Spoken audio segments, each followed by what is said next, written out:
Program pemutihan pajak kendaraan bermotor ini akan berlangsung hingga 28 Februari 2023 mendatang. Pelaksanaan pemutihan pajak kendaraan saat ini sedang berlangsung di seluruh Samsat di Aceh. Program pemutihan pajak ini dilakukan berdasarkan Peraturan Gubernur Aceh Nomor 50 Tahun 2022 tentang pembebasan dan atau keringanan pajak kendaraan bermotor dan bea balik nama kendaraan bermotor kedua serta pajak progresif.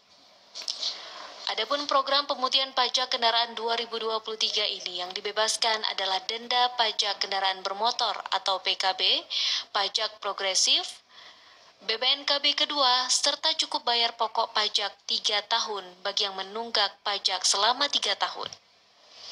Di kantor Samsat Aceh Jaya, warga dari berbagai daerah cukup antusias dalam program pemutihan pajak yang dilakukan oleh pemerintah, baik kendaraan roda 2 maupun roda 4. Hingga saat ini jumlah kendaraan yang telah memanfaatkan program pemutihan mencapai ratusan unit dan ini diperkirakan akan terus bertambah karena program ini akan berakhir di akhir Februari 2023 nanti.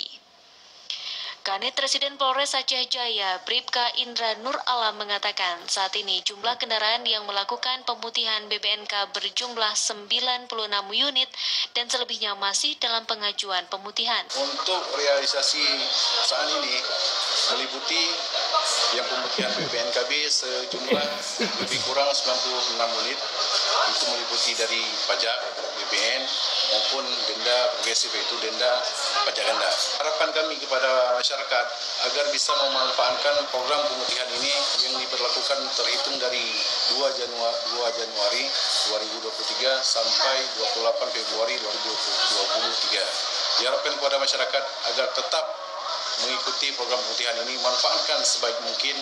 Melalui program ini, Samsat Polres Aceh Jaya mengajak masyarakat memanfaatkan program ini karena menguntungkan terutama bagi masyarakat yang menunggak pajak tanpa harus membayar denda.